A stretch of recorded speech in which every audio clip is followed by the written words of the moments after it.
Hello hello.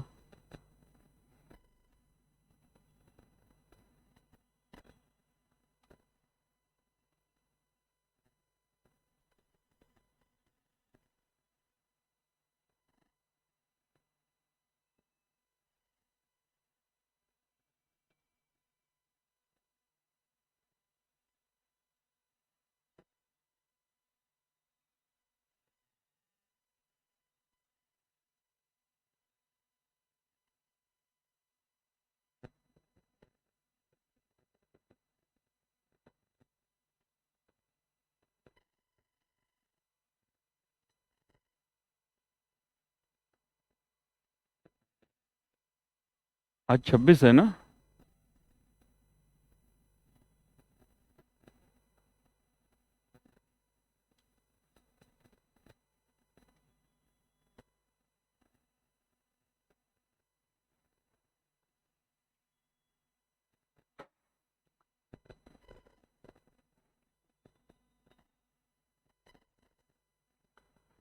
हाँ जी।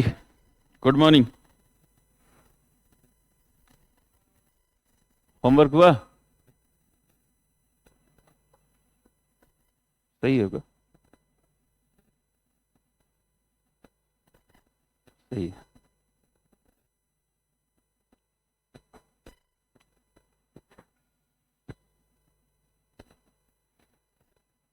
Homework हो गया?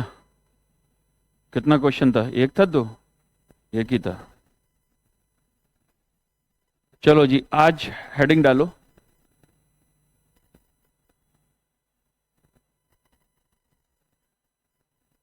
Dividend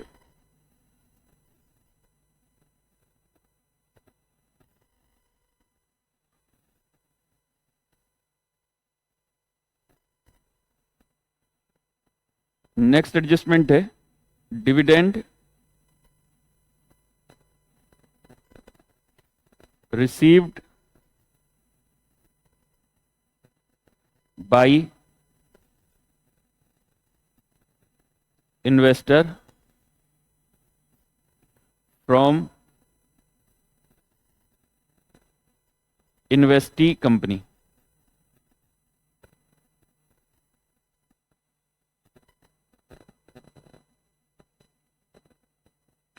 investee company. ठीक है।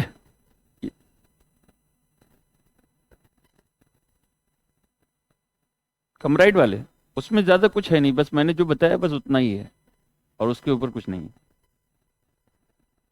ठीक है, उसमें बस इतना ही देखना है आपको कि अगर शेयर आपने कमराइट बेसिस पर खरीदे हैं और उसके बाद में जाकर आपने राइट किसी को बेच दिया, तो बस इतना देखना है कि राइट जब शेयर एक्स राइट हो जाते हैं तो मार्केट वैल्यू में गिरावट है या नहीं।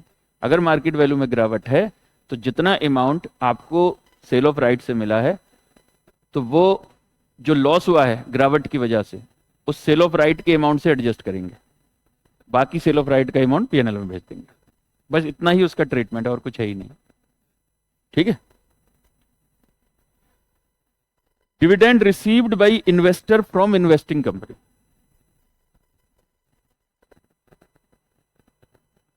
अगर आपने किसी कंपनी का शेयर परचेज कर रखा है तो इनकम के तौर पर आपको डिविडेंड मिलेगा। जब भी वो कंपनी प्रॉफिट कमाएगी तो आपको डिविडेंड पे करेगी। आपको क्या लगता है वो डिविडेंड आपके लिए क्या है? इनकम है। और सारी इनकम कहां भेजते हो? पीएनएल में। तो जब इन्वेस्टर को अपने इन्वेस्टमेंट पर डिविडेंड रिसीव होता है तो उस डिविडेंड इनकम को वो पीएनएल में क्रेडिट कर देता है ले जाकर। ये तो नॉर्मल ट्रीटमेंट हो गया बिल्कुल। ठीक है।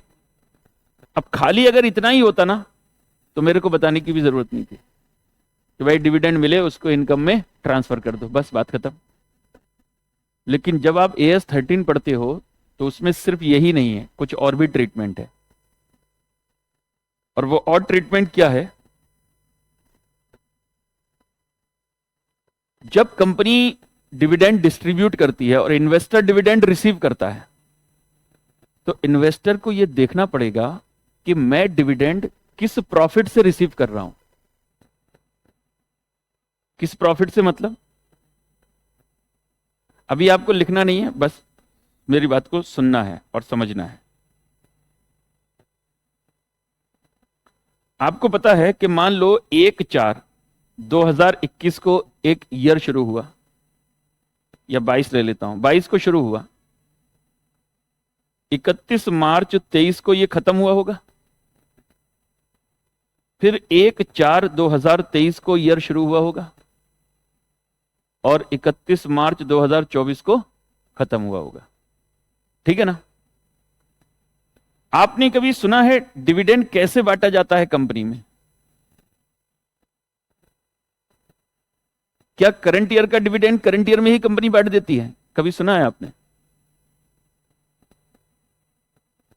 कंपनी लॉ में वैसे पढ़ोगे डिटेल में, यहां पर भी पढ़ोगे, फाइनेंशियल स्टेटमेंट का एक टॉपिक आएगा ना, तो उसमें एक डिविडेंड की प्रॉपर एडजस्टमेंट है, उसमें भी पढ़ोगे। जब कोई कंपनी डिविडेंड डिक्लेयर करती है ना, तो प्रीवियस ईयर का डिविडेंड करंट ईयर में डिक्लेयर करती है। मतलब अगर 2022-23 मेरा अकाउंटिंग ईयर है, जैसे 1/4/22 को स्टार्ट हुआ और 31 मार्च 23 को मेरा ईयर खत्म हो रहा है, तो इसको बोलूंगा 22-23। ये ईयर कौन सा है? 2022-23। तो 2022-23 का जो डिविडेंड होगा ना, वो कंपनी 23-24 में आकर पे करती है। क्यों? क्योंकि प्रॉफिट जब आप कमाते हो, 22-23 में प्रॉफिट कमाओगे, प्रॉफिट एंड लॉस अकाउंट बनेगा, तो उसे बनने में ही काफी समय लग जाएगा, 4-5 महीने तो लग ही जाते हैं। तो वो जो आपके अकाउंट फाइनलाइज होंगे वो कब होंगे? जाकर 23-24 में। और जब अकाउंट फाइनलाइज होते हैं उसके बाद ही डिविडेंड डिक्लेयर होता है। तो ये एक नॉर्मल बात है कि प्रीवियस ईयर का डिविडेंड करंट ईयर में मिलता है और करंट ईयर का डिविडेंड नेक्स्ट ईयर में जाकर मिलता है और नेक्स्ट ईयर का डिविडेंड अगले नेक्स्ट ईयर जाकर मिलता है। इसका एक एक्सेप्शन होता है interim dividend. Interim dividend, interim dividend क्या है कि कंपनी करंट ईयर का डिविडेंड करंट ईयर में ही पे कर देती है नॉर्मली, और वो अकाउंट क्लोज होने से पहले ही डिविडेंड बांट दिया जाता है। क्या? अरे वो उसमें होगा, जो वो कल वाली उधर जो क्लास होगी, इस क्लास में थोड़ी ना आएगा वो ना। ये तो बहुत आगे निकल गया, चैप्टर बीच में है, इसमें नहीं बैठ सकता, कुछ समझ में नहीं आएगा।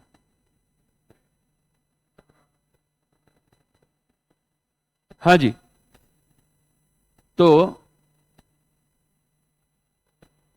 एक इंटरिम डिविडेंड होता है। इंटरिम डिविडेंड क्या है? करंट ईयर के अकाउंट क्लोज होने से पहले ही कंपनी डिविडेंड डिस्ट्रीब्यूट कर देती है, इस एक्सपेक्टेशन के साथ कि कंपनी में हमको, कंपनी को लग जाता है ना कि काफी सारा, अब जैसे आप भी बिजनेस चलाओगे तो आपको अकाउंट क्लोज होने से पहले ही पता चल जाएगा आपको प्रॉफिट होने वाला है या लॉस होने वाला है। ये तो इतना तो आइडिया हो ही जाता है। आप जब एग्जाम देते हो तो एग्जाम देने के बाद ही पता चल जाता है पास होने वाले हो या फेल। बहुत कम चांसेस ऐसे होते हैं जब लगता हो कि भाई नहीं होंगे या होंगे। आपको मतलब अधर में जो अटका हुआ है वो बहुत कम चांसेस होते हैं ऐसे, लेकिन बच्चे को पता चल जाता है, वो बताए या ना बताए, आइडिया तो हो ही जाता है इतना। ठीक है, तो प्रॉफिट होने वाला है या नहीं ये बिजनेस में पता चल जाता है। तो कंपनी इस एक्सपेक्टेशन के साथ कि हमको अच्छा खासा प्रॉफिट हो रहा है, तो ड्यूरिंग द ईयर में ही डिविडेंड डिक्लेयर कर देती है विदाउट फाइनलाइजिंग अकाउंट, तो उसको बोलते हैं इंटरिम डिविडेंड। तो इंटरिम डिविडेंड, करंट ईयर का डिविडेंड करंट ईयर में ही चला जाता है, ये एक एक्सेप्शन है बस, समझे। अदरवाइज जो भी फाइनल डिविडेंड होते हैं वो करंट ईयर का dividend next year, previous year का डिविडेंड नेक्स्ट ईयर में। ठीक है, अब देखो बेटा, मैंने शेयर खरीदे मान लो 1/4/2023 को। अब ध्यान से, बिल्कुल यहां से हमारा कॉन्सेप्ट शुरू हो रहा है। ये तो क्या था, मैंने आपको सिर्फ जनरल नॉलेज बताई कि प्रीवियस ईयर का डिविडेंड करंट ईयर में होता है और करंट ईयर का डिविडेंड नेक्स्ट ईयर में होता है। अब मैंने शेयर खरीदे 1/4/23 को, मान लो मैंने 10,000 शेयर खरीदे यहां पर 1/4 को मैंने शेयर खरीदा। जैसे ही मैंने शेयर खरीदे उसके 10 दिन के बाद जाकर मान लो 10 अप्रैल को कंपनी ने 2 रुपए पर शेयर डिविडेंड डिक्लेयर कर दिया। 2 रुपए पर शेयर डिविडेंड डिक्लेयर कर दिया। अब आप मेरे को बताओ, ये डिविडेंड मिल तो रहा है मेरे को 23-24 में, क्योंकि 1/4/2023 से अकाउंटिंग ईयर शुरू हो गया ना, तो कौन सा ईयर शुरू हो गया है? 23-24। तो ये जो 23-24 में मुझे 10,000 इंटू 2 रुपए पर शेयर के हिसाब से 20,000 का डिविडेंड मिलेगा। बोलो, क्योंकि मेरे पास शेयर है तो डिविडेंड तो मेरे को मिलेगा। लेकिन डिविडेंड ये किस ईयर का है? 22-23 का या 23-24 का? ये 22-23 का डिविडेंड है। क्यों? क्योंकि करंट ईयर में जो भी डिविडेंड मिलेगा वो कौन सा होगा? प्रीवियस ईयर वाला होगा। जब तक क्वेश्चन बोले ना कि ये इंटरिम है, समझे? और इंटरिम बोलेगा ही नहीं, वो सीधा बोलेगा कि डिविडेंड बांटा कंपनी ने। तो डिविडेंड बांटा तो समझ लेना, अगर करंट ईयर में डिविडेंड आपको मिल रहा है तो पक्का पक्का वो प्रीवियस ईयर का है। आपको अगर 23-24 में डिविडेंड मिल रहा है तो समझ लेना ये 22-23 का है। 22-23 में मिल रहा है तो समझ लेना 21-22 का है। वो 21-22 में मिल रहा है तो बोलो 20-21 का है वो। यानी हमेशा एक साल पहले का वो डिविडेंड है, ऐसा मानकर चलोगे आप हमेशा, जब तक इंटरिम ना बोले। इंटरिम डिविडेंड करंट ईयर का करंट ईयर में ही होता है। समझ गए? ठीक है। अब मैंने शेयर खरीदे 1 अप्रैल को, 10 अप्रैल को मेरे को डिविडेंड मिल गया। अब ये डिविडेंड पिछले साल का होगा। और एक बात हमेशा ध्यान रखना, डिविडेंड जिस ईयर का होता है उसी ईयर के प्रॉफिट में से बांटा जाता है। अगर 22-23 का डिविडेंड तो प्रॉफिट भी 22-23 वाला ही यूज होता है। ऐसा नहीं होता कि 23-24 के प्रॉफिट से 22-23 का डिविडेंड बांटा जाए। अगर 22-23 का डिविडेंड है तो प्रॉफिट भी 22-23 वाला ही होगा। अगर 21-22 का डिविडेंड आपको मिल रहा है तो प्रॉफिट भी 21-22 का ही होगा। यानी अगर सिंपल शब्दों में बोलूं, मैं 21-22 या 22-23 ना करूं, मैं बोलूं 2023 का डिविडेंड 2023 के ही प्रॉफिट से होगा, 2024 का डिविडेंड 2024 के ही प्रॉफिट से होगा। यानी 23 का डिविडेंड 24 में मिलेगा, 24 का डिविडेंड 25 में मिलेगा, लेकिन डिविडेंड जिस ईयर का होगा उसी ईयर के प्रॉफिट से होगा। समझ गए? अब आपको 23-24 में डिविडेंड मिल रहा है, किस ईयर का? 22-23 का। तो प्रॉफिट भी कौन सा यूज हुआ होगा? 22-23 का। इसका मतलब कंपनी जिस प्रॉफिट से आपको डिविडेंड दे रही है वो प्रॉफिट आपके शेयर खरीदने से पहले कमा चुकी होगी। कमा चुकी होगी या नहीं? क्योंकि आपने शेयर खरीदे हैं 1/4/2023 को और डिविडेंड मिल रहा है 22-23 का, तो प्रॉफिट भी 22-23 का ही यूज हुआ होगा। तो इसका मतलब आपके शेयर खरीदने से पहले कंपनी प्रॉफिट कमा चुकी होगी। यानी कंपनी ने प्रॉफिट कमा लिया, उसके बाद में जाकर आप कंपनी का शेयर खरीद रहे हो। तो जब आप कंपनी का शेयर परचेस करते हो ना, तो उसमें जानते हो 3 चीजें होती हैं। शेयर के अंदर, उस प्राइस के अंदर 3 चीजें होती हैं। नंबर 1, जो शेयर का फेस वैल्यू होता है वो तो होता ही है। उस कंपनी ने आज तक जितना प्रॉफिट कमा रखा है ना, उसकी कीमत भी उसके अंदर होती है। और तीसरी बात, उसकी ब्रांड वैल्यूएशन होती है, जिसको हम गुडविल बोलते हैं। उसकी गुडविल का पेमेंट करके आते हो आप। यानी जो आप इन्वेस्टमेंट अकाउंट डेबिट करते हो ना, उसमें 3 चीजें होती हैं। शेयर की ओरिजिनल वैल्यू, उस कंपनी ने आज तक जो प्रॉफिट कमा रखा है उसकी वैल्यू, और कंपनी का जो ब्रांड की वैल्यूएशन है वो वैल्यू, यानी गुडविल की वैल्यू। 3 चीजों का कॉम्बिनेशन होता है इन्वेस्टमेंट। तो जब आप शेयर खरीदते हो और एंट्री बनाते हो investment account debit to bank account, तो ये जो इन्वेस्टमेंट डेबिट हो रखा है ना, इसके अंदर क्या क्या है? शेयर का ओरिजिनल प्राइस है, इसके अंदर आज तक कंपनी ने जो प्रॉफिट कमाया है उसकी वैल्यू भी इसके अंदर है, और कंपनी की जो गुडविल है उसकी भी इसके अंदर वैल्यू है। 3 चीजों की वैल्यू होती है इसके अंदर। समझे? अब आपके शेयर खरीदने से पहले कंपनी जो भी कमा चुकी थी उसकी कीमत कंपनी आपसे ले लेती है शेयर खरीदते वक्त, जब आप शेयर खरीदते हो। अब उसी प्रॉफिट में से कंपनी आपको डिविडेंड दे रही है। यानी जिस प्रॉफिट की कीमत आप पे करके आए हो वही प्रॉफिट आपको वापस मिल रहा है। तो बताओ, ये आपकी इनकम है या रिकवरी ऑफ कॉस्ट है? इनकम या रिकवरी ऑफ कॉस्ट? ये रिकवरी ऑफ कॉस्ट है, ये इनकम नहीं है। एक बात बताओ, मैं आपसे कहता हूं आपने ये पेन खरीदा 50 रुपए का और 50 में ही अगले ही दिन ले जाकर बेच दिया, तो ये आपकी इनकम हुई 50 रुपए या recovery of cost? Recovery of cost हुआ ना भाई। जो आपने पे किया वही आपको वापस मिल रहा है, तो वह इनकम कैसे हो गई? वो तो रिकवरी ऑफ कॉस्ट हुआ। अगर आपने 50 रुपए का पेन खरीदा और 60 में बेच दिया, तो 50 रुपए रिकवरी ऑफ कॉस्ट है और 10 रुपए इनकम है। समझ में आ रही बात? तो यहां पर जब भी आपको यहां वाले प्रॉफिट से डिविडेंड मिले, मतलब आपने शेयर खरीदे 1/4/23 को और डिविडेंड मिल रहा है आपको उस प्रॉफिट से जो 1/4/23 से पहले कंपनी कमा चुकी थी, तो आपके लिए जानते हो ये प्रॉफिट कौन सा प्रॉफिट कहलाता है? ये कहलाता है प्री एक्विजिशन प्रॉफिट। इसका नाम होता है प्री एक्विजिशन प्रॉफिट। आपके शेयर खरीदने से पहले जो प्रॉफिट कंपनी कमा चुकी थी उस प्रॉफिट को हम बोलते हैं प्री एक्विजिशन प्रॉफिट, और इस प्रॉफिट की आप कीमत पे करके आते हो, और जब भी इस प्रॉफिट में से अगर आपको डिविडेंड मिलता है तो इसको हम बोलते हैं प्री एक्विजिशन डिविडेंड।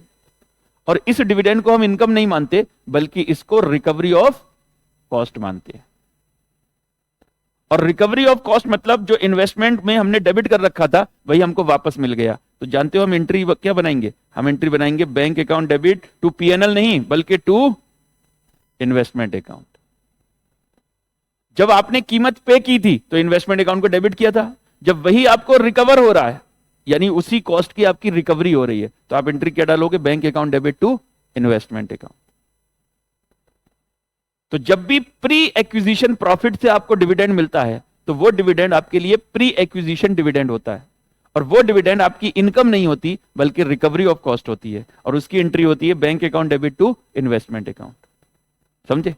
अब आपने शेयर खरीदे 1/4/23 को, अब आज के बाद कंपनी जो भी कमाएगी, यानी आपके शेयर खरीदने के बाद कंपनी जो भी कमाएगी वो कहलाता है आपके लिए पोस्ट एक्विजिशन प्रॉफिट।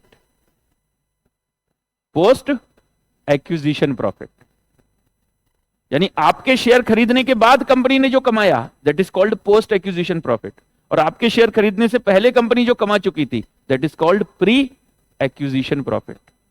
समझे? अब आपके शेयर खरीदने के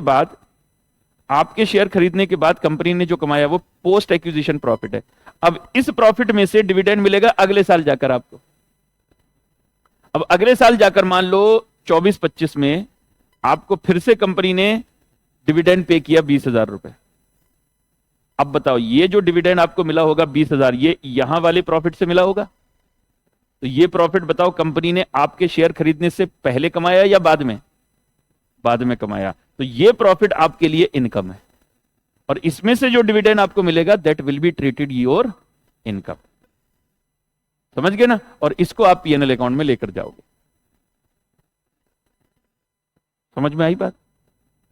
यानी डिविडेंड आपको देखना पड़ेगा कि किस प्रॉफिट से आपको डिविडेंड मिल रहा है। अगर आपको प्री एक्विजिशन प्रॉफिट से डिविडेंड मिल रहा है तो वो डिविडेंड आपके लिए इनकम नहीं है, वो रिकवरी ऑफ कॉस्ट है और उसे इन्वेस्टमेंट अकाउंट में क्रेडिट करना है।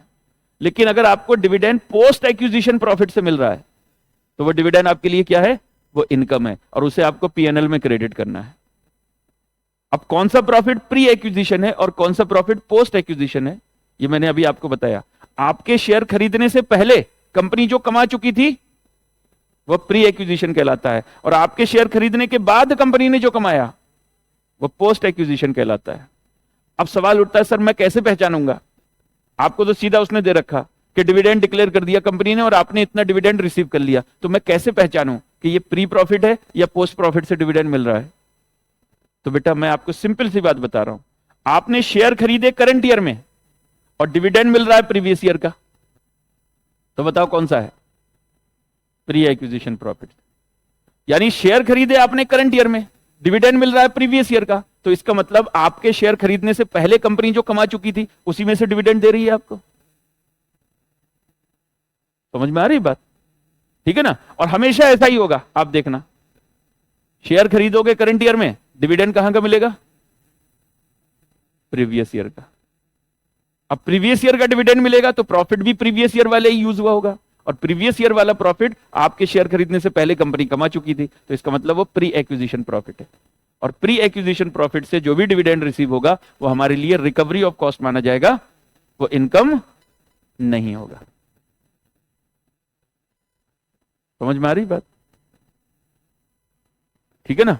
और आपके शेयर खरीदने के बाद कंपनी ने जो कमाया वो आपके लिए इनकम है, वो आपके लिए नॉर्मल प्रॉफिट है, वो आपके लिए पोस्ट एक्विजिशन प्रॉफिट है। उसमें से अगर आपको डिविडेंड मिलता है that is called post acquisition dividend, और वो आपकी इनकम होती है। उसे आप पीएनएल में लेकर जाओ सीधा। अच्छा, अब एक सवाल मैं आपसे पूछूंगा, आप मेरे को जवाब देना कि ये आपके लिए पोस्ट प्रॉफिट है या प्री प्रॉफिट है। ठीक है, ये 2 साल है, ये है 1/4/2022 और यहां पर खत्म हो रहा है 31 मार्च 23 सॉरी।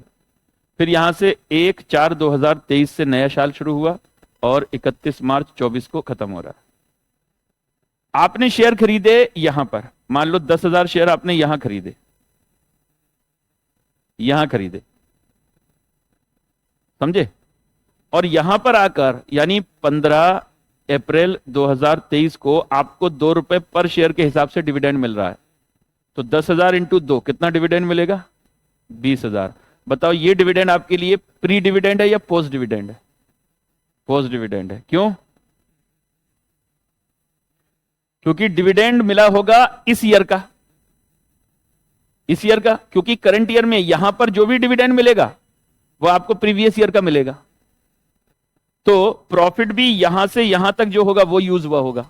तो बताइए, आपने शेयर खरीदा यहां पर, यहां से कंपनी ने जो भी प्रॉफिट कमाना स्टार्ट किया होगा तो वो प्रॉफिट आपके लिए क्या होगा? Post acquisition profit. और यहां से आपको यहां पर डिविडेंड मिल रहा है, इन शेयर्स पर आपको यहां पर डिविडेंड मिल रहा है, वो आपके लिए पोस्ट डिविडेंड है।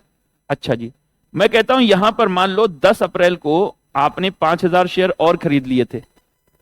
अब यहां पर जब आपको डिविडेंड मिलेगा तो बताओ, 10,000 शेयर तो पहले से थे आपके पास, 5,000 शेयर आपने यहां खरीद लिए, तो आपको डिविडेंड मिलेगा 15,000 शेयर पर, यानी 30,000 का डिविडेंड मिलेगा। तो बताओ 30,000 डिविडेंड में सारा का सारा पोस्ट है, सारा का सारा प्री है, या कुछ प्री है कुछ पोस्ट है? कुछ प्री है कुछ पोस्ट है, यानी इसमें 10,000 शेयर पर पोस्ट, इन शेयर पर जो डिविडेंड है वो कौन सा होगा? पोस्ट। लेकिन इन 5,000 पर जो डिविडेंड मिल रहा है वो प्री है। क्यों? क्योंकि इन 5,000 पर जो डिविडेंड मिल रहा है वो भी इसी प्रॉफिट में से मिल रहा होगा, लेकिन ये प्रॉफिट तो आपके ये वाले शेयर खरीदने से पहले कंपनी कमा चुकी थी, तो इसकी कीमत पे करके आए होगे। इन 5,000 शेयर पर जो आपको डिविडेंड मिल रहा है उसकी कीमत आपने पे की होगी, तो जब कीमत पे की होगी तो वो रिकवरी हो रही है, तो वो आपकी रिकवरी ऑफ कॉस्ट है, वो इनकम नहीं है। समझ में आ रही बात? मैंने क्या बोला? मैंने कहा अगर शेयर खरीदे हैं करंट ईयर में और डिविडेंड मिल रहा है प्रीवियस ईयर का, तो समझ लेना कि वो प्री प्रॉफिट यानी प्री एक्विजिशन डिविडेंड है, और वो आपकी रिकवरी ऑफ कॉस्ट माना जाएगा। समझ में आ रही बात यहां तक? ठीक है ना? चलिए, तो आइए जरा लिखना शुरू करते हैं इसके बारे में।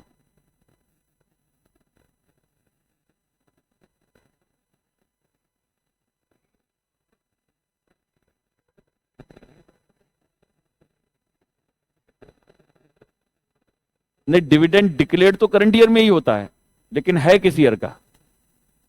ये देखो ना, अगर आपको ये बोले कि डिविडेंड करंट ईयर का ही है और करंट ईयर में डिक्लेयर हुआ है, वो नॉर्मली इंटरिम डिविडेंड होता है, तो वो वर्ड यूज करेगा इंटरिम डिविडेंड। फिर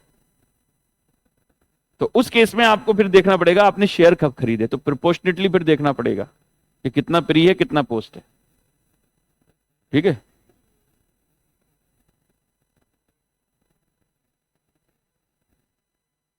हाँ, डिक्लेयर और रिसीव तो वो उसी ईयर में 30 दिन के अंदर अंदर पे करना होता है ना। जिस दिन डिक्लेरेशन हुआ उसके 30 दिन के अंदर तो डिविडेंड पे करना होता है रूल के हिसाब से, उससे आगे जा ही नहीं सकते।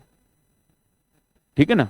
तो 2022-23 का डिविडेंड 23-24 में जब भी डिक्लेयर होगा तो 30 दिन के, जैसे मान लो 1 सितंबर को अगर डिविडेंड डिक्लेयर किया तो 30/9 तक उसका पेमेंट करना ही करना है। नहीं करोगे तो फिर आप कंपनी लॉ को वायलेट कर रहे हो, वो करना ही पड़ता है। ठीक है?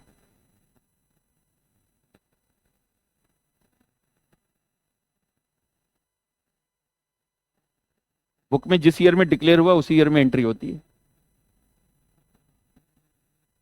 नहीं तो वो पिछले साल के अकाउंट में उसकी अकाउंटिंग नहीं होगी, वो करंट ईयर के अकाउंट में उसकी होगी। हाँ, जैसे डिविडेंड अगर मान लो 23-24 का है, अब 24-25 में आकर पे हो रहा है तो उसकी अकाउंटिंग 24-25 में ही होती है। ठीक है? 23-24 में नहीं होती। 23-24 में बस उसको नोट्स टू अकाउंट में दिखाया जा सकता है प्रपोज डिविडेंड के तौर पर। ठीक है? लेकिन उसकी अकाउंटिंग नहीं होती। ठीक है? चलिए जरा देखो, यहां लिखेंगे generally dividend received by investor is treated as income.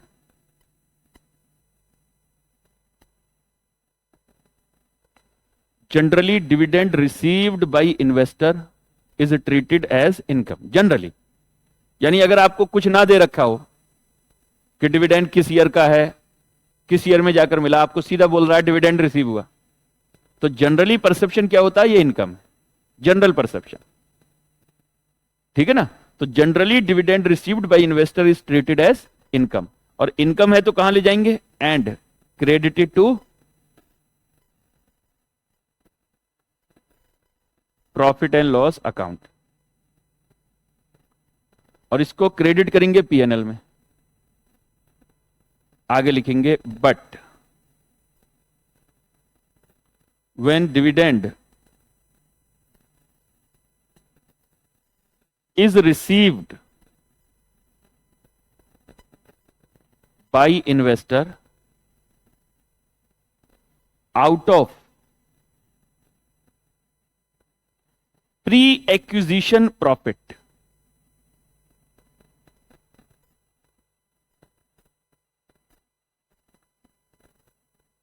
ठीक है जी, pre-acquisition profit, then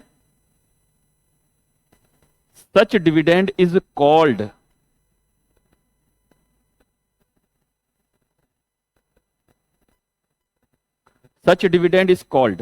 pre-acquisition dividend.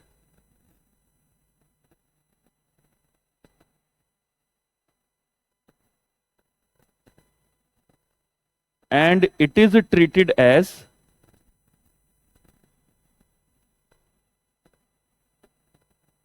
recovery of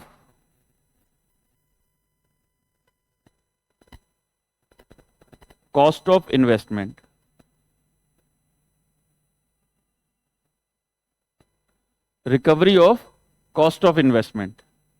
and credited to investment account.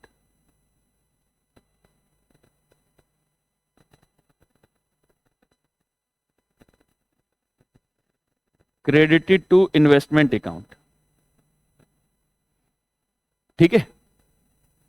अब अकाउंटिंग क्या होगी? Journal entry. अगर मैं जर्नल एंट्री बनाऊं डिविडेंड को रिसीव करने की, बैंक अकाउंट डेबिट,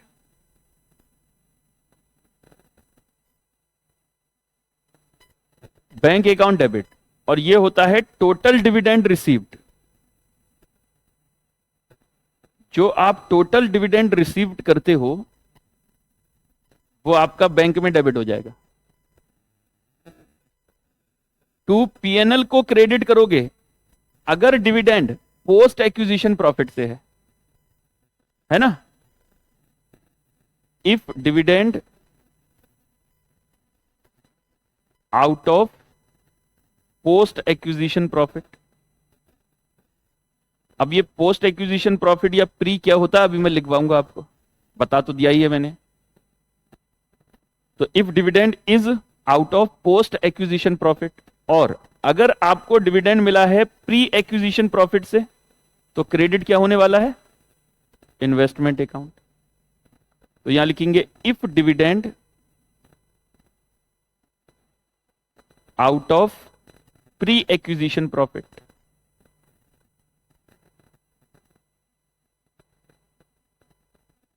और नरेशन में लिख देंगे बीइंग डिविडेंड रिसीव्ड। अब ये दो एंट्री मैंने बनाई है, ये एक एंट्री नहीं है, ये दो एंट्री हैं। इसमें एक एंट्री है PNL account debit, bank account debit to PNL. ये कौन से डिविडेंड की एंट्री है? पोस्ट एक्विजिशन प्रॉफिट से। दूसरी एंट्री है bank account debit to investment. ये कौन से डिविडेंड की एंट्री है? Pre acquisition. अब सवाल उठता है what is pre acquisition profit और what is post acquisition profit. तो प्री एक्विजिशन प्रॉफिट कौन सा होगा? Profit which has been earned by company before purchase of shares by investor. Investor ने जिस दिन शेयर खरीदे उससे पहले पहले जो भी प्रॉफिट इन्वेस्टी कंपनी कमा चुकी थी वो कहलाएगा प्री एक्विजिशन प्रॉफिट। और आपने जिस दिन शेयर परचेज करे उसके बाद में इन्वेस्टी ने जो भी प्रॉफिट कमाया that will be called post acquisition profit. तो प्री प्रॉफिट से डिविडेंड मिलता है तो प्री डिविडेंड, और पोस्ट डिविडेंड से प्रॉफिट मिलता है तो पोस्ट डिविडेंड। प्री से डिविडेंड मिलेगा तो रिकवरी ऑफ कॉस्ट, पोस्ट से डिविडेंड मिलेगा तो इनकम हो जाएगी। समझ में आ गई बात? ठीक है ना? तो यहां पर लिखेंगे प्रॉफिट्स ऑफ इन्वेस्टी कंपनी। अब इन्वेस्टी कंपनी का जो प्रॉफिट है उसके दो पार्ट करेंगे हम लोग।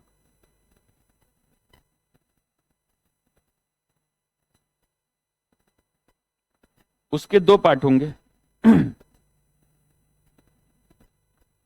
एक होता है प्री एक्विजिशन प्रॉफिट,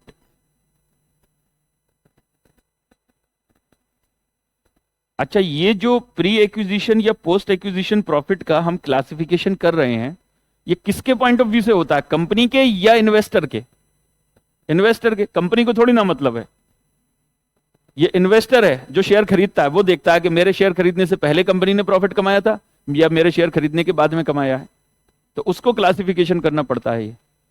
तो प्री एक्विजिशन प्रॉफिट और दूसरा होता है पोस्ट एक्विजिशन प्रॉफिट। और इस कॉन्सेप्ट को आपको ध्यान रखना पड़ेगा क्योंकि ये कॉन्सेप्ट आपका AS21 आएगा, उसमें भी आपको यूज होगा ये वाला कॉन्सेप्ट, होल्डिंग कंपनी की जब हम अकाउंटिंग करते हैं। ठीक है? तो यहां पर लिखेंगे it means profit which was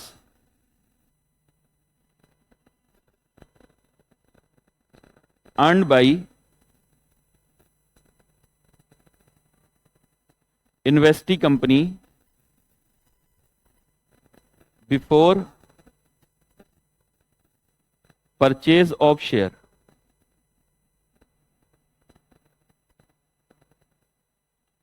by investor।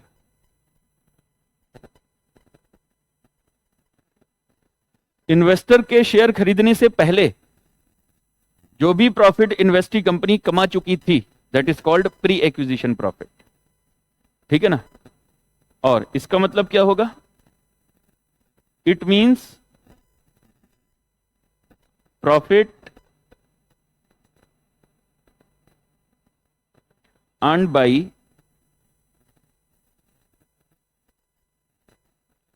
Investee company after the purchase of shares by investor।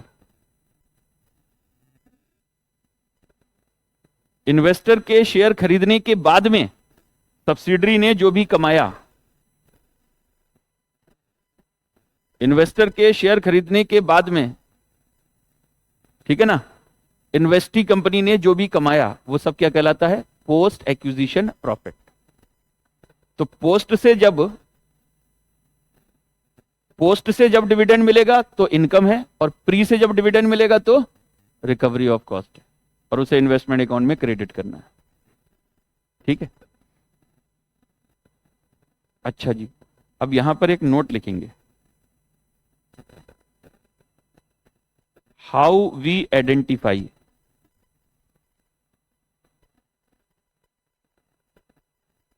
whether dividend is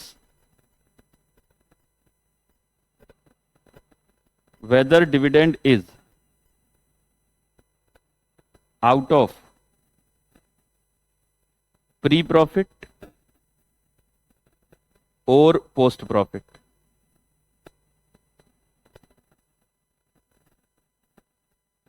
हम कैसे आइडेंटिफाई करेंगे? ठीक है? तो देखो, if we purchase purchased shares in current year,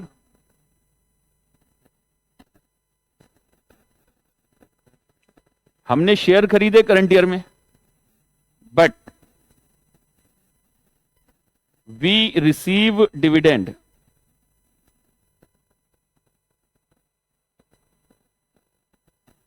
in current year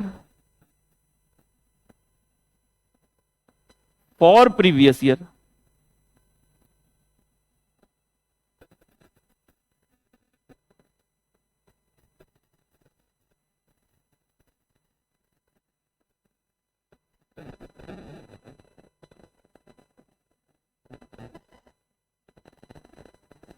हाँ जी, we receive dividend in current year for previous year. तो डिविडेंड तो हमको मिलता है करंट ईयर में, लेकिन किस ईयर के लिए?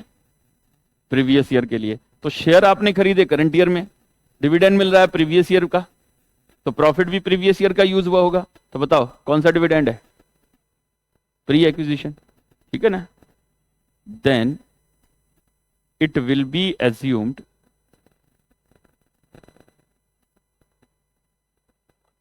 as dividend received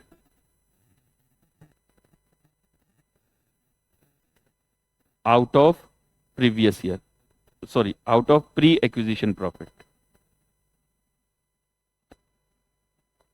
So such a dividend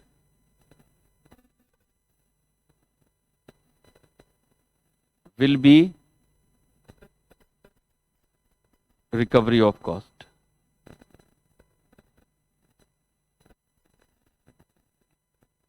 ठीक है जी, रिकवरी ऑफ कॉस्ट।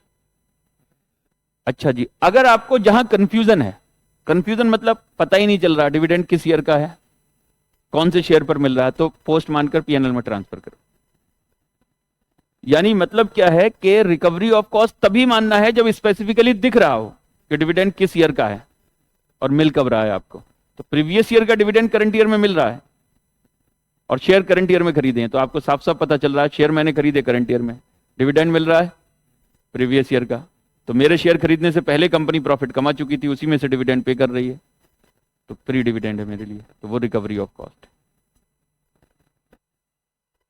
समझ गए यहां तक? क्लियर? ठीक है, चलो मैं एक छोटा सा एग्जांपल लेता हूं, उससे जरा समझते हैं। एग्जाम्पल नंबर 1 ही कर दो, चलो यहां, ठीक है। लिखिए Ram had 50,000 equity share of ₹10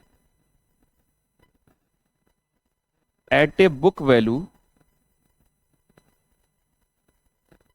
of ₹30 on 1/4/2024।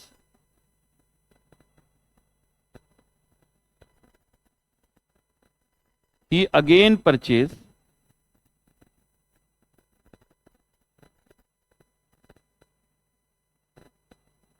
Same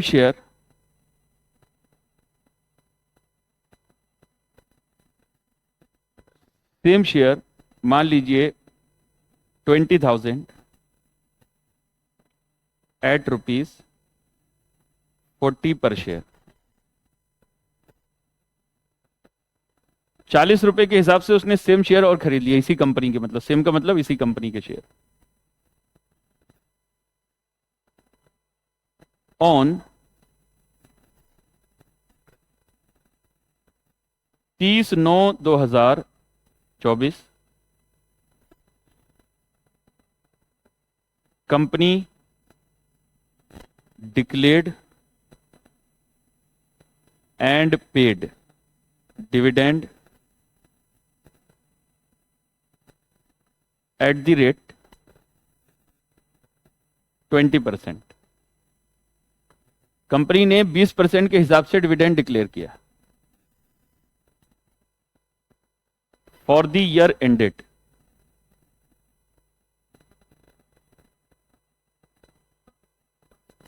31st March 24,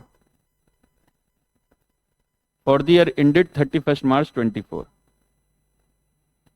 Ram sold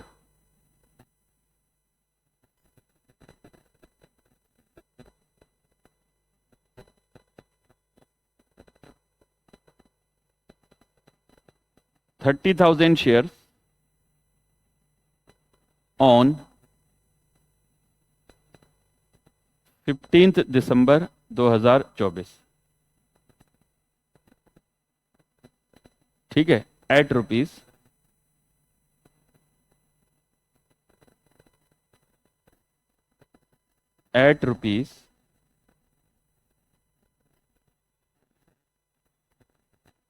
$42. Prepare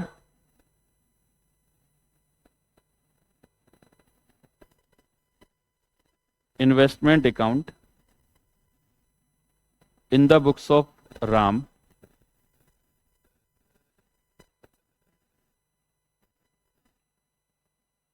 for the year ended 31st December 24. मान लो वो अकाउंट अपने पूरे बनाता है 31 दिसंबर को हर साल, राम जो है, ठीक है। बैलेंस उसका भले ही 1/4 को दे रखा है, लेकिन वो 31 दिसंबर को अपने अकाउंट बनाता है। He hold share as current asset, वो इन शेयर को करंट एसेट के तौर पर होल्ड करता है, ठीक है जी। इन्वेस्टमेंट अकाउंट बनाना है, इन्वेस्टमेंट अकाउंट बनाना है। अब पहले मेरे को एक बात बताओ, पहले डिविडेंड पर एक बात पर आता हूं मैं, क्या लिखा हुआ है? कहता है company declared and paid dividend 20% for the year ended 31 मार्च 2024। तो ये डिविडेंड किस ईयर के लिए है? 23-24। जब भी बोले ना का फॉर द ईयर एंडेड 31 मार्च 24, मतलब उस ईयर के लिए जो एंड हो रहा है 31 मार्च 24 को, तो वो स्टार्ट कब हुआ होगा? 1/4/2023 को, यानी 1/4/23 को स्टार्ट हुआ होगा, 31 मार्च 24 को एंड हो रहा है। तो 23-24 का डिविडेंड मिल रहा है आपको कब? 24-25 में, क्योंकि अभी हम करंट ईयर कौन सा है हमारा? 24-25 है। तो प्रीवियस ईयर का डिविडेंड करंट ईयर में मिल रहा है, समझ गए ना? तो अब आप उसी हिसाब से डिसाइड करोगे कि डिविडेंड प्री है या पोस्ट है, या किन शेयर्स पर प्री है और किन शेयर्स पर पोस्ट है। जो प्री होगा वो इन्वेस्टमेंट अकाउंट में क्रेडिट होगा, और जो पोस्ट होगा वो पीएनएल में जाएगा, समझ गए? तो आइए पहले तो फॉर्मेट बनाते हैं, पहले फॉर्मेट बनाते हैं। इन the books of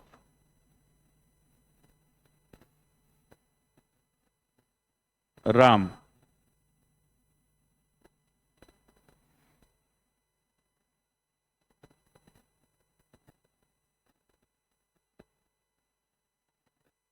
investments account,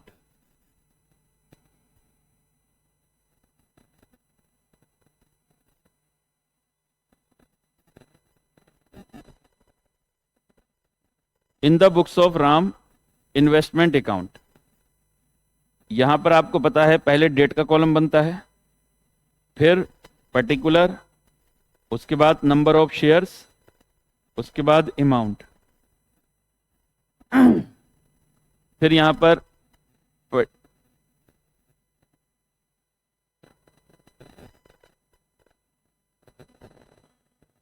date, फिर आपका पर्टिकुलर, फिर नंबर ऑफ शेयर और अमाउंट। यहां आ जाएगा बटा डेट, ये होगा पर्टिकुलर, ये हो जाएंगे शेयर्स, और ये हो जाएगा अमाउंट। फिर यहां लिखेंगे डेट, फिर पर्टिकुलर, फिर शेयर्स, और फिर आ जाएगा amount. Investment account, date particular share amount, date particular share amount.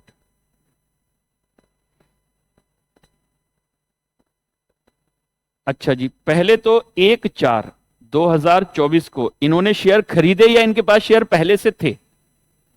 पहले से थे, तो यहां लिखोगे to balance BD, to balance BD. कितने शेयर थे? 50,000। कितने के हिसाब से थे? शेयर है तो 10 रुपए का, यानी फेस वैल्यू तो 10 रुपए है, लेकिन आपने कितने में खरीद रखा है? 30 में। तो कितना हो जाएगा? 15 लाख। 30 रुपए में आपने शेयर खरीद रखा है।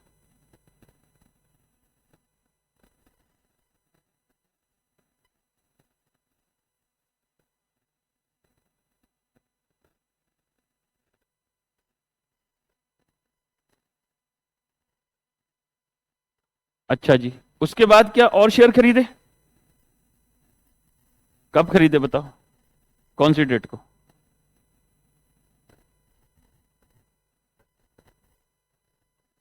कौन सी डेट को?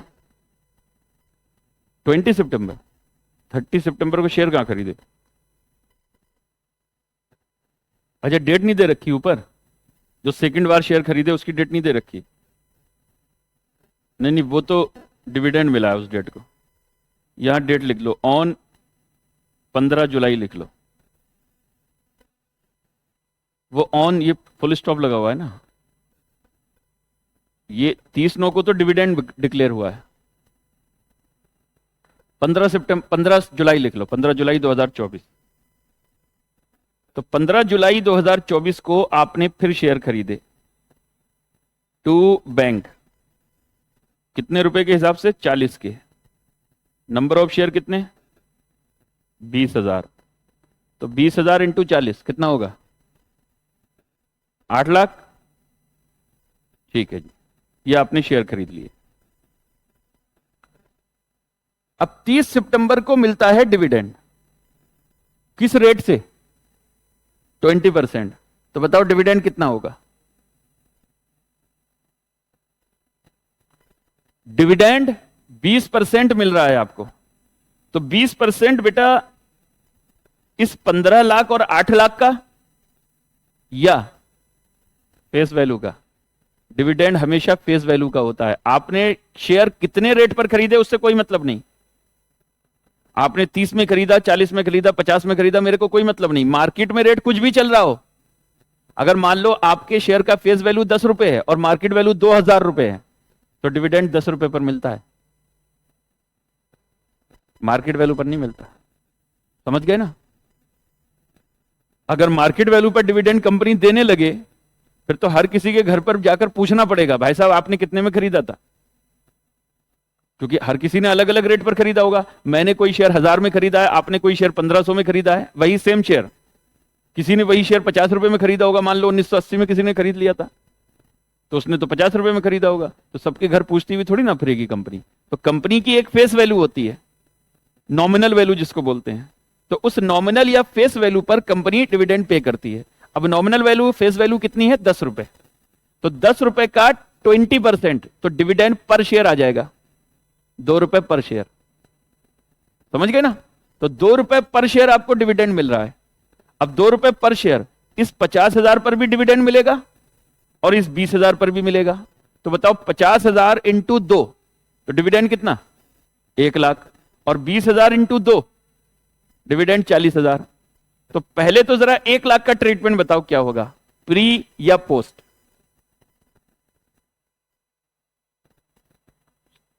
जो 50,000 शेयर पर डिविडेंड मिल रहा है वो प्री डिविडेंड है या पोस्ट डिविडेंड है? Post dividend. क्यों?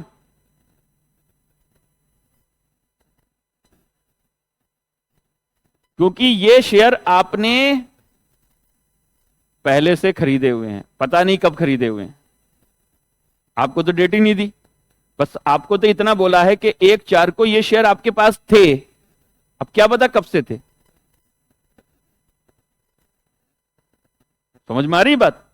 तो इसका मतलब हम ये मानकर चलेंगे कि इन 50,000 शेयर पर जो डिविडेंड मिल रहा है वो उस प्रॉफिट से मिल रहा है, वो जो प्रॉफिट कंपनी ने आपके ये 50,000 शेयर खरीदने के बाद में कमाया होगा। अब क्या पता 1 साल पहले खरीदे थे या 6 महीने पहले खरीदे या 7 महीने पहले खरीदे, कब खरीदे हमको पता ही नहीं है इन शेयर्स को कब खरीदा है, क्योंकि हमको तो ये बोला है 1/4 को उसके पास थे। समझ गए? तो 50,000 शेयर पर जो डिविडेंड मिलेगा वो क्या होगा? Post dividend. लेकिन इन शेयर को तो पता है ना भाई, 20,000 शेयर कब खरीदे? 15/7 को, और डिविडेंड मिल रहा है आपको 31 मार्च 2024 वाले साल का। तो इन शेयर पर जो डिविडेंड आपको मिलेगा वो क्या होगा? वो प्री डिविडेंड होगा, और उसको रिकवरी ऑफ कॉस्ट माना जाएगा। ठीक है ना? तो यहां पर देखो 30/9 को आप लिखोगे बाई बैंक और ब्रैकेट में लिखोगे डिविडेंड। तो जो 20,000 शेयर हैं उस पर डिविडेंड आपको जो मिलेगा ना ₹2 के हिसाब से, वो आप यहां लिख दो 40,000। वो रिकवरी ऑफ कॉस्ट है, यानी उसकी एंट्री होगी बैंक टू इन्वेस्टमेंट। लेकिन जो 50,000 शेयर पर आपको डिविडेंड मिल रहा है उसे आपको नीचे नोट लिखकर बताना पड़ेगा, this dividend is a post acquisition dividend and it will be transfer to profit and loss account. ठीक है?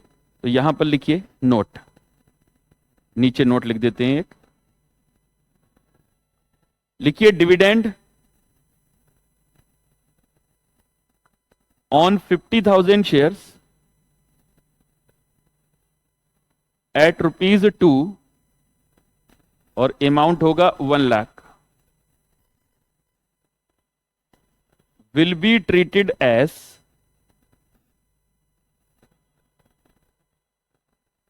Post dividend because cost because date of acquisition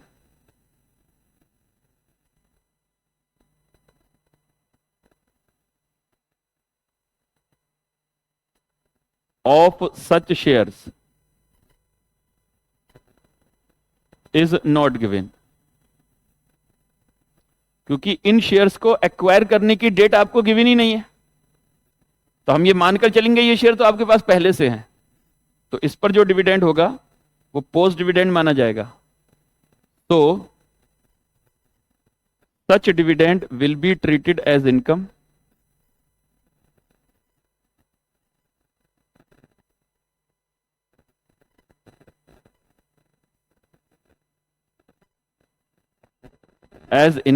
and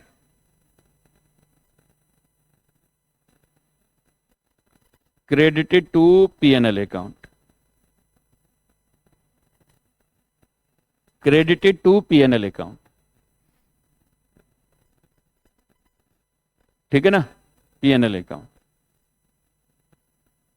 अच्छा जी, एक लाइन और लिख लो, डिविडेंड ऑन 20,000 शेयर्स एट ₹2 यानी 40,000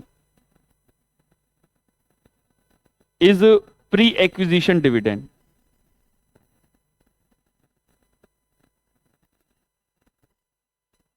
ये तो साफ साफ दिख रहा है ना, प्री डिविडेंड है, क्योंकि शेयर खरीदे आपने करंट ईयर में और डिविडेंड मिल रहा है प्रीवियस ईयर का, तो प्रीवियस ईयर का प्रॉफिट यूज हुआ होगा उसके लिए।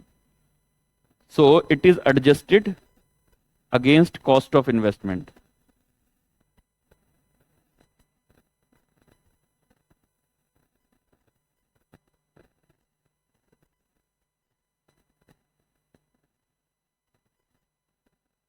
and credited to investment account।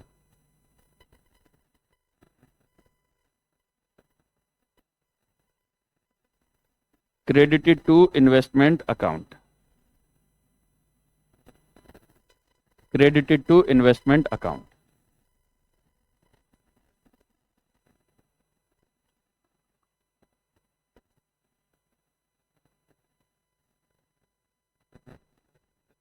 बताओ जी।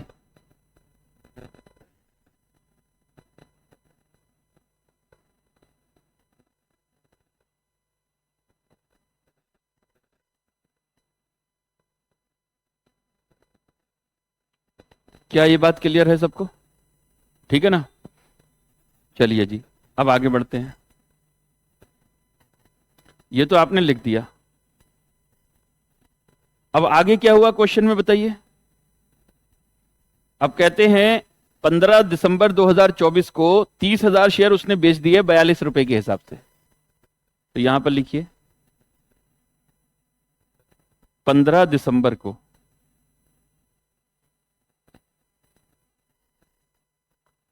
बाई बैंक, ब्रैकेट में लिखोगे सेल, 30,000 शेयर्स 42 के हिसाब से कितना होगा? 12,60,000। और आपको पता है जब भी आप इन्वेस्टमेंट बेचते हो तो आपको प्रॉफिट लॉस निकालना पड़ता है वर्किंग नोट बनाकर, तो इसमें भी प्रॉफिट लॉस निकालना पड़ेगा।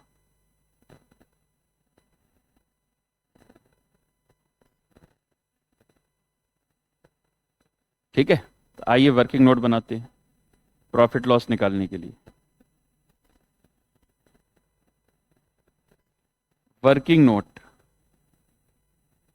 कैलकुलेशन ऑफ प्रॉफिट और loss on sale of investment.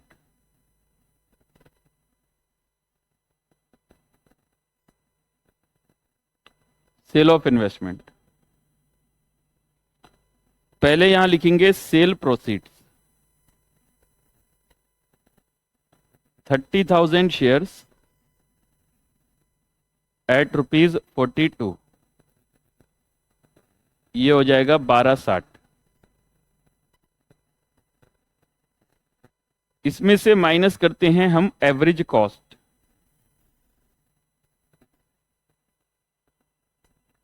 Average cost of share sold,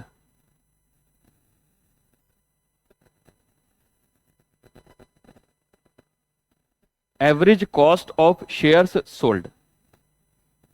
बताओ जी कितना कॉस्ट आएगा?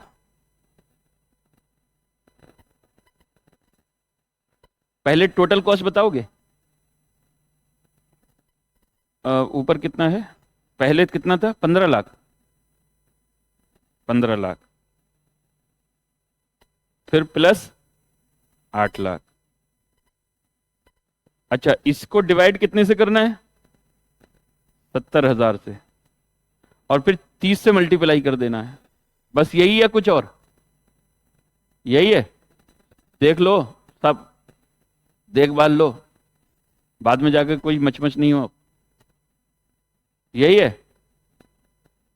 गलत। इसमें से जो रिकवरी ऑफ कॉस्ट है वो माइनस करना पड़ेगा। 20,000 शेयर पर जो आपको डिविडेंड मिला है ना, वो क्या माना गया है? Recovery of cost. मतलब जो कॉस्ट पे किया था उसमें से कुछ वापस मिल गया आपको, तभी तो इन्वेस्टमेंट अकाउंट में क्रेडिट किया है आपने। तो कभी भी रिकवरी ऑफ कॉस्ट अगर आपको मिला है डिविडेंड के तौर पर, डिविडेंड जो मिला है वो प्री एक्विजिशन प्रॉफिट से मिला है, तो एवरेज कॉस्ट निकालते वक्त उस डिविडेंड को टोटल कॉस्ट में से माइनस करना है। कितना मिला? 40,000। ये क्या है? Pre dividend. यहां लिख देता हूं मैं, प्री डिविडेंड। ये प्री डिविडेंड है जो आपको मिला। तो it means 15 lakh plus 8 lakh 23 lakh minus 40,000, तो 22,60,000 आपका कॉस्ट हुआ, जो 70,000 शेयर का है। तो बताओ जरा 20,000 का कितना होगा? 20 या 30? 30,000 का। तो 30,000 का कितना होगा जो शेयर आपने बेच दिए? 968,571। This is your average cost. भाई इधर देख लो ना, ये देखो 15 प्लस 8 माइनस 40, जो वापस मिल गया वो तो हटाना पड़ेगा ना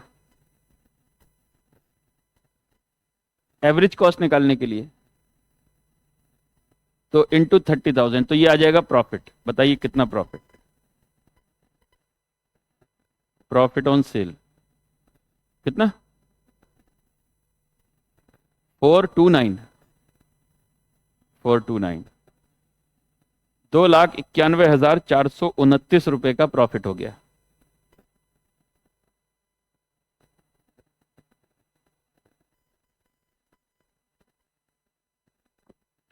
तो ध्यान रखना, ये कभी कभी बच्चे गलती करके आ जाते हैं कि प्री डिविडेंड मिला उसे कॉस्ट में से घटाया ही नहीं प्रॉफिट लॉस निकालते वक्त। ठीक है,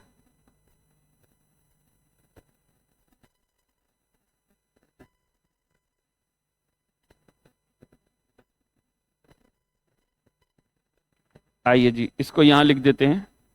डेट कौन सी है?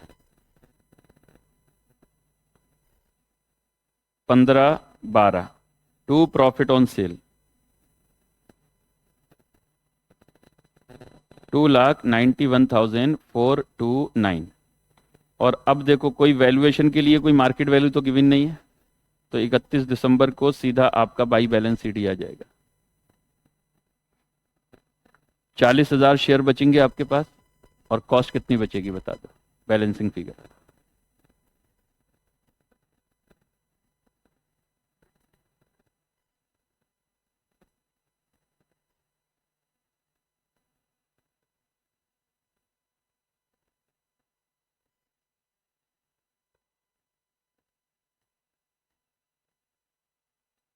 कितनी कॉस्ट बचेगी निकाल लो। कितना? 429। ठीक, ये आपका बैलेंसिंग फिगर आ गया। अगर मार्केट वैल्यू गिवन होती तो वैल्यूएशन करते। जब मार्केट वैल्यू गिवन नहीं होती है 31 दिसंबर की, यानी जिस दिन अकाउंट क्लोज कर रहे हो, तो जो कॉस्ट बचता है उसी पर वैल्यू कर देते हैं, वही वैल्यू है।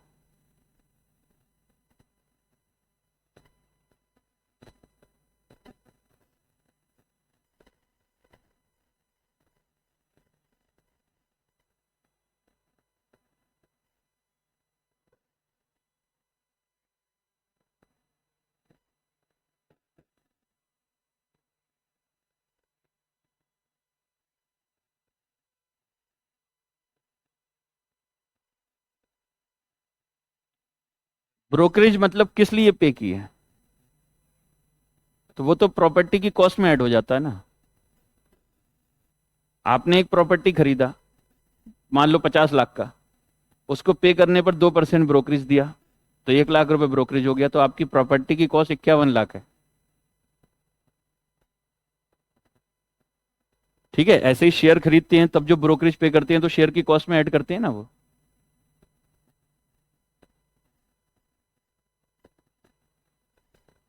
ये तो वो है डिविडेंड का रिकवरी कि जो आपने कॉस्ट पे कर दिया, बाद में जाकर उसी में से कुछ वापस मिल रहा है आपको, वो रिकवरी ऑफ कॉस्ट है। जैसे मैंने एग्जांपल दिया ना आपको, आप जैसे एक फिक्स असेट आपने परचेज करा, जैसे आपने एक बिल्डिंग परचेज करा 1 करोड़ का, अब उसके 2 फ्लोर थे, अब एक फ्लोर आपने बेच दिया 50 लाख में, तो वो 50 लाख आपकी इनकम नहीं है, वो रिकवरी ऑफ कॉस्ट है, जो आपने पे किया था उसकी रिकवरी है वो। समझ गए ना?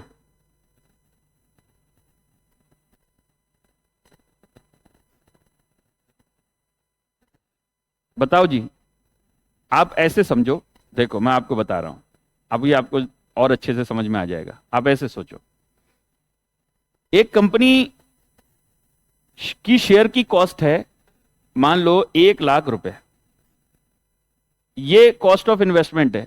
आप, इनके पास वो शेयर हैं, आपके पास वो शेयर हैं, और आपने बोला कि हम आपको ये शेयर 1 लाख रुपए में दे देंगे। मैंने कहा ठीक है, मैं आपसे 1 लाख में खरीदूंगा। मैं खरीदने जाने ही वाला था, तब तक कंपनी ने इन शेयर पर डिविडेंड डिक्लेयर कर दिया, डिविडेंड डिक्लेयर कर दिया। अब डिविडेंड डिक्लेयर करा मान लो 20,000 रुपए इन शेयर्स पर। अब मैं जब आपके पास जाऊंगा ना, तो आप मुझे 1 लाख में नहीं दोगे, आप कहोगे भाई मैं आपको ये शेयर दूंगा 1,20,000 में। क्यों? क्योंकि जो 20,000 शेयर डिविडेंड मेरे को मिलने वाला है, अगर मैं शेयर आपको दे दूं तो वो इनको तो मिलेगा नहीं, फिर तो वो डिविडेंड मेरे को मिलेगा। क्योंकि जिसके पास शेयर होते हैं डिविडेंड उसको मिलता है। तो ये 20,000 जो है ना, मैं इनको खुशी खुशी दे भी दूंगा। मैं क्यों दे दूंगा? क्योंकि मेरे को पता है कि ये 20,000 2-4 दिन में, 1 महीने में मेरे को मिलने वाला है, क्योंकि जब कंपनी डिविडेंड देगी तो मेरे को मिल जाएगा। तो मैं इनको 1,20,000 देकर आ गया। तो मेरे लिए अभी फिलहाल कॉस्ट ऑफ इन्वेस्टमेंट कितना है? 1,20। अब मैंने एंट्री बना दी, इन्वेस्टमेंट डेबिट टू बैंक, 1,20,000 से ये एंट्री बना दी। अब थोड़े दिन के बाद जाकर कंपनी ने ये 20,000 का डिविडेंड मेरे को दे दिया। तो अब बताओ ये मेरी इनकम है या जो मैं पे करके आया था वो रिकवरी है? रिकवरी है। This is recovery of cost. तो यहां मैंने एग्जांपल बस इतना दिया कि डिविडेंड डिक्लेयर कर दिया। नॉर्मली होता क्या है, कंपनी जैसे ही प्रॉफिट कमाती है तो जो इन्वेस्टर होता है ना, उस प्रॉफिट को अपनी प्रॉपर्टी समझने लगता है। वो कहता है कि आज नहीं तो कल ये प्रॉफिट मेरे को ही तो मिलने वाला है। तो जब वो किसी को शेयर बेचेगा तो वो अपने इन्वेस्टमेंट की कॉस्ट के साथ साथ वो जो प्रॉफिट कंपनी कमा चुकी है उसकी भी कीमत आपसे वसूल करता है, और आप पे भी कर देते हो। क्यों? क्योंकि आपको पता है कि आपको थोड़े दिन के बाद वो प्रॉफिट में से डिविडेंड मिलने वाला है। तो आप आज पे करके आए, थोड़े दिन के बाद उसकी रिकवरी हो जाती है। हाँ, आपके शेयर खरीदने के बाद कंपनी ने जो कमाया वो आपके लिए प्रॉफिट है, और उसमें से जो डिविडेंड मिलता है आपको वो आपके लिए इनकम है। समझ गए ना? अब एक प्रॉपर्टी आप मार्केट में खरीदने के लिए गए, तो उस प्रॉपर्टी की आज तक जो वैल्यू इंक्रीज हो चुकी है उसकी कीमत तो आपको पे करना पड़ेगी ना। अब आज के बाद उस प्रॉपर्टी, आज आपने खरीद लिया और आज के बाद उस प्रॉपर्टी की वैल्यू में जो इंक्रीमेंट होगा वो आपकी इनकम है, वो आपकी इनकम है। समझ में आ रही बात? ठीक है ना? तो आपके पास जब प्रॉपर्टी आ जाती है उसके बाद उसके अंदर जो भी इंक्रीमेंट होते हैं वो आपकी इनकम है। लेकिन आज तक जो इंक्रीमेंट हो चुका है उसकी कीमत आपको पे करनी पड़ती है, और बाद में जाकर जो पे किया है उसमें से अगर कुछ वापस मिल जाए, that is recovery of cost, that is not income. समझ गए? मैंने आपको 10 रुपए का लोन दिया और वो लोन आपसे थोड़े दिन के बाद जाकर वापस ले लिया, तो वो मेरी इनकम थोड़ी है। वो तो जो मैंने पैसा दिया था आपको वो रिकवरी हो रही है, लेकिन उस पर जो इंटरेस्ट मेरे को मिलेगा वो मेरी इनकम है। यानी लोन वापस मिलना इनकम नहीं है, लोन पर जो इंटरेस्ट मिलेगा वो इनकम है। समझ में आ रही बात? जो प्रॉफिट की कॉस्ट पे की है, यानी जो कंपनी आपके शेयर खरीदने से पहले प्रॉफिट कमा चुकी थी, उस प्रॉफिट की कीमत आप पे करके आते हो। एक बात बताओ, शेयर मार्केट में कंपनी का शेयर की फेस वैल्यू तो 10 रुपए है ना। अब रिलायंस है, रिलायंस के शेयर का फेस वैल्यू 1 रुपया है। सकी सही में 1 रुपया उसका फेस वैल्यू है। अब मार्केट में देखना उसका शेयर 5,000 का है, तो वो जो 5,000 रुपए, जो 4,999 रुपए जो उसके शेयर की वैल्यू बढ़ी हुई है, वो किस वजह से है? रिलायंस ने आज तक जो प्रॉफिट कमा रखे हैं उसकी कीमत है, और उसकी ब्रांड की वैल्यूएशन है उसके अंदर। ठीक है? तो जब आप 5,000 रुपए में एक शेयर खरीद रहे हो, तो जो आप 1 रुपया है उसकी कीमत तो पे कर ही रहे हो।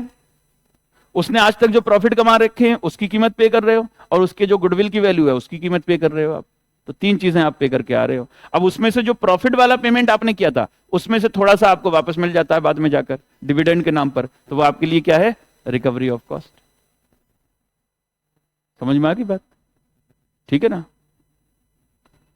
चलो एक क्वेश्चन मैं आपको और दिखाता हूं, आइए।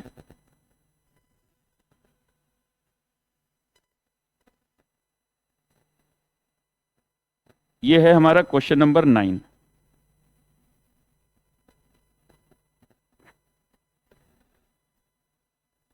हो सकता है कि आप ये क्वेश्चन बना भी लो खुद ही, मैं बस आपको समझा देता हूं, पढ़ा देता हूं। ठीक है? देखो, बढ़िया क्वेश्चन है।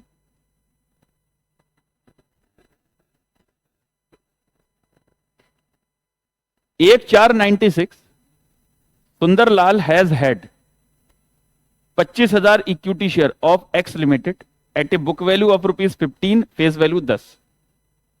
सुंदरलाल के पास 25,000 इक्विटी शेयर थे एक्स लिमिटेड के, जिसकी बुक वैल्यू 15, यानी आपने 15 पर खरीद रखे हैं, लेकिन फेस वैल्यू क्या है?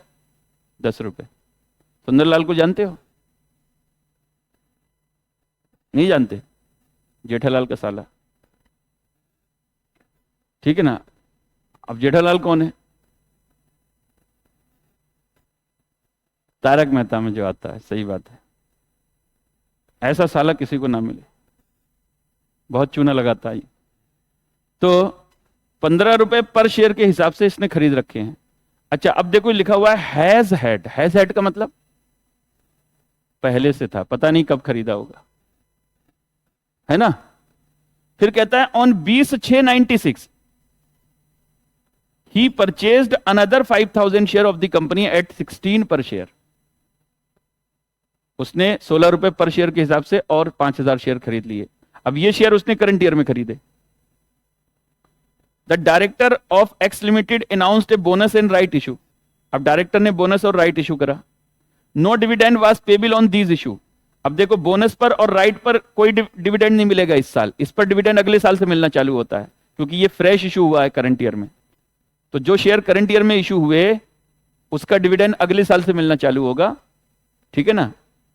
तो आपके पास पहले से जो 25,000 शेयर थे ये, और ये कौन से 5,000 शेयर आपने खरीदे, तो टोटल मिलाकर 30,000 शेयर पर डिविडेंड मिलेगा आपको करंट ईयर में। वो भी डिविडेंड किस ईयर का मिलेगा आपको? प्रीवियस ईयर का, ठीक है। The term of issue are as under. Bonus 1 यानी 1:6 के रेशो 16/8 को इशू हुआ।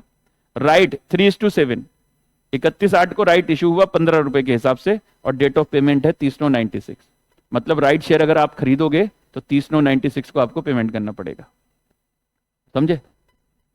Share holder can transfer their right in full or in part. जो आपको राइट मिला है उसको आप ट्रांसफर कर सकते हो either in full or in part. Accordingly सुंदर सोल्ड 33 1/3%। इसको मैं बोल सकता हूं 1/3, 33.333 है ये, तो इसका मतलब 1/3। तो जो आपको राइट शेयर खरीदने का राइट था उसमें से 1/3 राइट आपने शेखर को बेच दिया 2 रुपए पर शेयर के हिसाब से। इसका मतलब कितना शेयर आपने खुद खरीदा होगा? 2/3। 2/3। जैसे एग्जाम्पल के तौर पर मान लो आपको 3,000 शेयर खरीदने का राइट मिला, तो 1/3 यानी 1,000 शेयर खरीदने का राइट आपने किसी और को दे दिया, और 2/3 मतलब 2,000 शेयर आपने खुद खरीद लिए। ये मैंने एक हाइपोथेटिकल फिगर लिया, ठीक है, बाकी फिगर कुछ भी और हो सकता है। अच्छा जी, आगे क्वेश्चन कहता है dividend for the year ended 31 मार्च 96। अब 31 मार्च 96 बताओ कौन से ईयर का?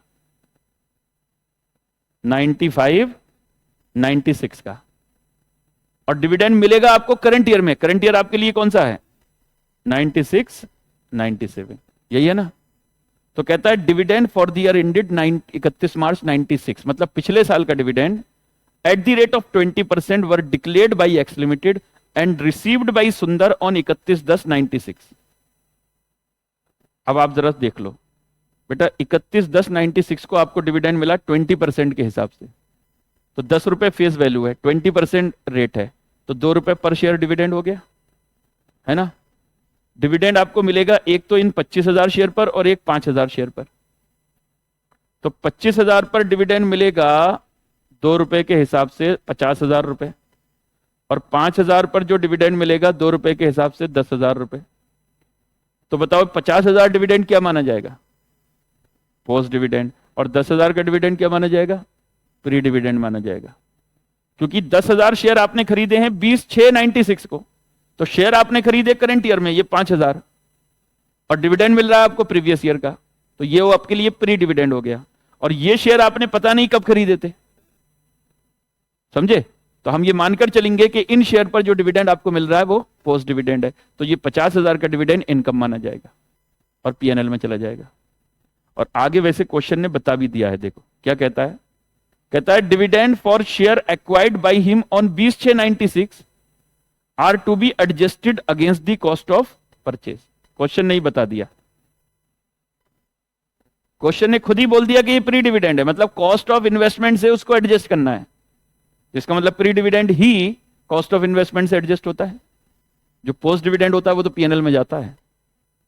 जो इन्वेस्टमेंट आप इन्वेस्टमेंट अकाउंट में क्रेडिट करते हो वो समझ लो आपने किससे एडजस्ट किया है? कॉस्ट से एडजस्ट किया है, मतलब कॉस्ट में से माइनस किया है, समझे।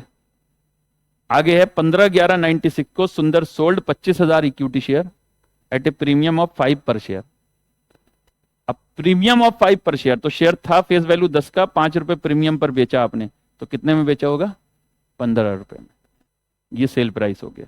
तो 25,000 शेयर इन्होंने 15/11/96 को बेच दिए। अब आपसे कहा जा रहा है you are required to prepare in the books of Sunder investment account और पीएनएल अकाउंट। पीएनएल में तो क्या है, जो डिविडेंड मिला होगा पोस्ट वो लिख देंगे, सेल ऑफ राइट से जो पैसा आया होगा वो भी पीएनएल के क्रेडिट साइड में आएगा, और जो इन्वेस्टमेंट को बेचने से प्रॉफिट लॉस हुआ होगा वो पीएनएल में जाएगा। समझ गए? बाकी तो नॉर्मल तो इन्वेस्टमेंट अकाउंट ही है आपका। For your exercise assume that books are close on 31 December 96 and share are valued at average cost. मतलब जो बैलेंसिंग फिगर आएगा ना कॉस्ट, वही आपके शेयर की वैल्यू होगी, ऐसा बोल रहा है क्वेश्चन। कर सकते हो इस क्वेश्चन को, एक बार ट्राई कर लेना। मैं आपको ट्राई करने के लिए दे रहा हूं, एक बार ट्राई कर लेना, ठीक है? अगर नहीं होगा तो अगली क्लास में सबसे पहले मैं ये क्वेश्चन करवाऊंगा। बाकी आपका वेरिएबल इनकम बेयरिंग खत्म हो गया है, नेक्स्ट क्लास में हमारा फिक्स्ड इनकम बेयरिंग वाला स्टार्ट होगा, ठीक है ना? तो पहले अगर ये क्वेश्चन आपने कर लिया तो अच्छी बात, नहीं किया तो मैं आपको करवाऊंगा पहले ये क्वेश्चन, उसके बाद में फिक्स्ड इनकम बेयरिंग का क्वेश्चन करेंगे, ठीक है? तो आज की क्लास हमारी 1.5 घंटे की थी, तो चलिए, थैंक यू वेरी मच, मिलते हैं नेक्स्ट क्लास में।